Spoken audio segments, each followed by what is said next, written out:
Vamos a ver cómo una ley de Estados Unidos, una sola ley, puso entre la espada y la pared a los bancos de medio mundo y, por supuesto, a los españoles. Y lo más interesante, vamos a analizar el ingenioso acuerdo que se inventaron para salir del paso. La pregunta es clara. ¿Puede una ley estadounidense chocar de frente con las leyes de protección de datos de aquí, de España? Pues la respuesta es un sí, pero un sí con mayúsculas. Y claro, ese choque provocó un problema diplomático y legal a escala mundial que había que solucionar sí o sí. A ver, pongámonos en la piel de un banco español allá por 2010. De repente llega a Estados Unidos y te dice, oye, dame toda la información de tus clientes estadounidenses. Si se la das, te está saltando la Ley de Protección de Datos española. Pero si no se la das, te enfrentas a unas sanciones brutales por parte de EEUU. Un auténtico callejón sin salida. Pues eso, exactamente eso, es lo que provocó la ley FATCA. Vale, para desenredar todo este lío vamos a ir paso a paso. Primero, entenderemos bien el dilema que creó FATCA. Después, veremos la solución que se encontró, el famoso IGA y sus dos modelos.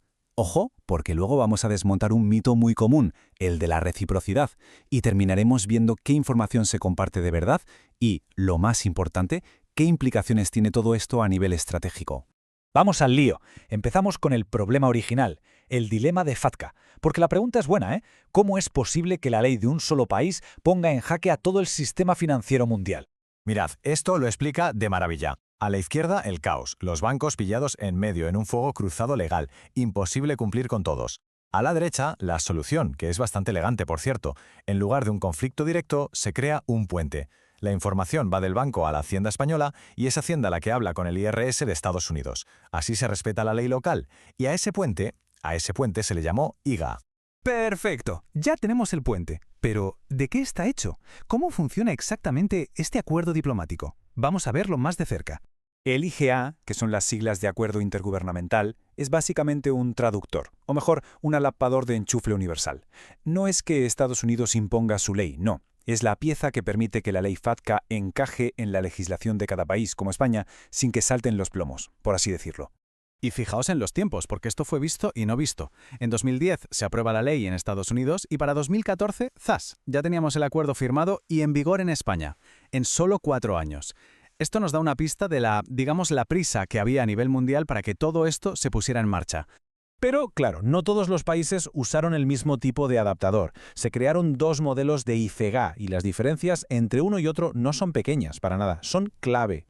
Aquí se ve clarísimo. El modelo 1, el de la izquierda, es el que sigue España. El flujo es banco, Hacienda española, y de ahí al IRS estadounidense.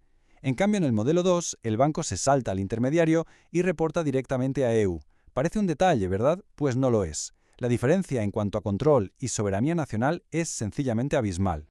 Y esta tabla lo resume todo. Mirad la fila de control estatal. En el modelo 1 es alto, en el modelo 2 bajo, blanco y en botella. Es bastante obvio por qué la inmensa mayoría de países, España entre ellos, se decantaron por el modelo 1. Les permite, lógicamente, mantener las riendas de la información que sale de sus fronteras.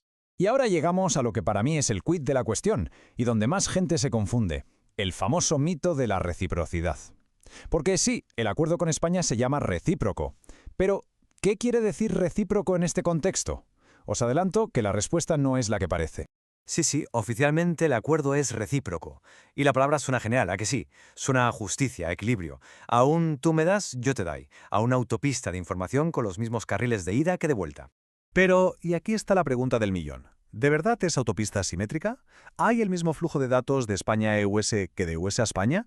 Pues la respuesta, así, directa y sin rodeos, es que no. Para nada. Y esta es la frase que hay que grabarse a fuego. Recíproco no significa simétrico. La repito porque es fundamental. Recíproco no significa simétrico. Y entender esta asimetría, esta diferencia, es lo que lo cambia todo a la hora de analizar la situación. Vale, pues vamos a levantar el capó y a ver qué es lo que Estados Unidos le cuenta de verdad a la Hacienda española. Porque aquí es donde la teoría choca con la realidad y donde vienen las sorpresas. Fijaos, la lista de lo que EU reporta es, como poco, selectiva. Ojo a las palabras. Ciertos intereses, ciertos dividendos.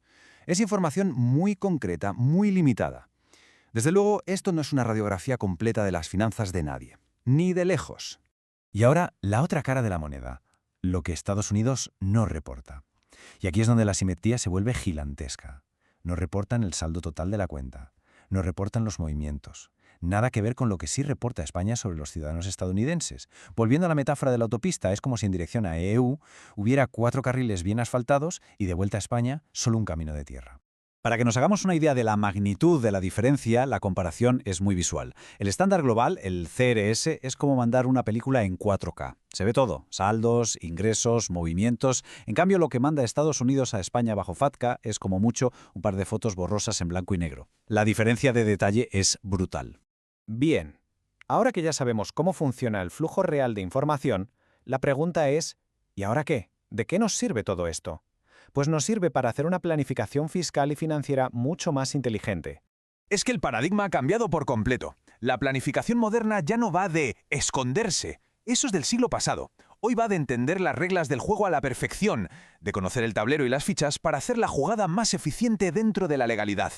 Entonces, los principios de esta planificación moderna son muy claros. Primero, saber exactamente qué información se está comunicando. Segundo, que es casi más importante, saber qué información no se está comunicando. Tercero, con eso en mente, se puede medir el riesgo informativo real, sin mitos ni miedos. Y cuarto y último, diseñar estructuras patrimoniales que sean robustas y eficientes dentro de este marco regulatorio que ya conocemos. Así que, para cerrar, queda una reflexión en el aire.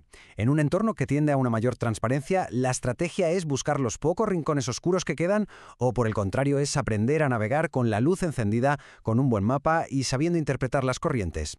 Yo creo que la respuesta para una planificación sólida a largo plazo es evidente.